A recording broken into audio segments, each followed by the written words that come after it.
Shipping ministry के special secretary Rajesh Sinha ने press conference कर बताया कि गल्फ रीजन में सभी भारतीय जहाज और नाविक सुरक्षित हैं। पिछले 24 घंटों में किसी समुद्री घटना की खबर नहीं है। कल देर रात 2 भारतीय ध्वज वाले एलपीजी कैरियर पाइन गैस और जग बसंत दोनों में एलपीजी भरी हुई है। दोनों जहाज सुरक्षित रूप से होर्मुज स्ट्रेट पार कर गए हैं और भारत की ओर बढ़ रहे हैं। Pine gas 45,000 metric ton LPG ले जा रहा है और शायद 27 मार्च की सुबह न्यू मैंगलोर पोर्ट पर पहुंचेगा। इसके साथ ही उन्होंने क्या जानकारी दी, सुनिए। गल्फ क्षेत्र में मौजूद सारे भारतीय जहाज और सारे भारतीय नाविक सुरक्षित हैं। पिछले 24 घंटे में कोई भी समुद्री घटना दर्ज नहीं हुई है। कल देर शाम 2 भारतीय फ्लैग वाले एलपीजी कैरियर्स पाइन गैस और जग वसंत, इन 2 लोडेड हैं, एलपीजी लोडेड है इन दोनों पे। इन दोनों जहाज़ों ने सेफली स्ट्रेट ऑफ होर्मुज को पार किया और ये भारत की तरफ अग्रसर हैं। पाइन गैस में 45,000 मीट्रिक टन एलपीजी है और वो न्यू मैंगलोर पोर्ट पे अराइवल उसका ड्यू है और वो अराइवल 27 मार्च को संभावित है। 27 मार्च की प्रातः संभावित है। वहीं दूसरी एलपीजी कैरियर वेसल जग वसंत है, जिसमें करीब 47,600 मीट्रिक टन एलपीजी है और वो कांडला की ओर जा रहा है। उसका next port of call Kandla होगा और उसकी अनुमानित आगमन तिथि 26 मार्च है।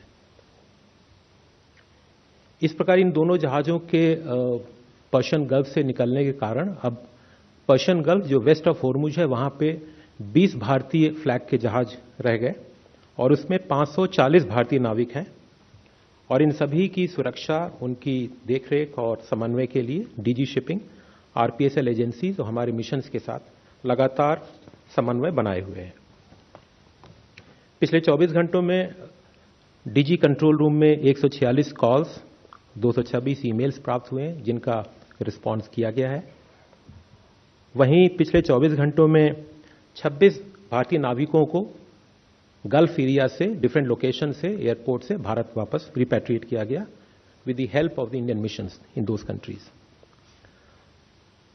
मैंने ये पहले भी बताया था, सारे पोर्ट्स, मेजर और other than major ports, state maritime boards के साथ हमने कोऑर्डिनेशन किया है। किसी भी पोर्ट पे किसी भी प्रकार का कंजेशन रिपोर्टेड नहीं है और जो पोर्ट्स ने बहुत सारी फैसिलिटीज अपने स्तर पे, एडवाइजरी के बेसिस पे अपने स्तर पे कार्गो ओनर्स को या स्टेक होल्डर्स को दिया है। इसी क्रम में मैं आज एक पोर्ट, कामराजार पोर्ट लिमिटेड के विषय में बता रहा हूं। यहां पे जो कार वहां से एक्सपोर्ट होती हैं, कार लोड होती हैं और जनरली गल्फ एरिया में जाती है। वहां पे कार का जो वेटिंग पीरियड है, पार्किंग पीरियड, जो पहले 20 दिन का फ्री पीरियड होता था, उसको अब 40 दिन कर दिया है waiting period, free of charge. और उसके साथ साथ 10 एकड़ का एडिशनल स्टोरेज स्पेस भी वहां पे क्रिएट किया है, जिससे कि कार्गो का मैनेजमेंट और इफिशिएंट हो सके। इस प्रकार मंत्रालय सारे शिपिंग के मूवमेंट का, कार्गो के मूवमेंट का, हमारे शिपिंग के मूवमेंट का, हमारे पोर्ट के ऑपरेशंस का, नाविकों के संदर्भ में हम लगातार इस पे निगरानी रखे हुए हैं और हमारा ये प्रयत्न है कि सभी सेफ रहें और मैरीटाइम ट्रेड सुचारू रूप से कंटिन्यू करता रहे।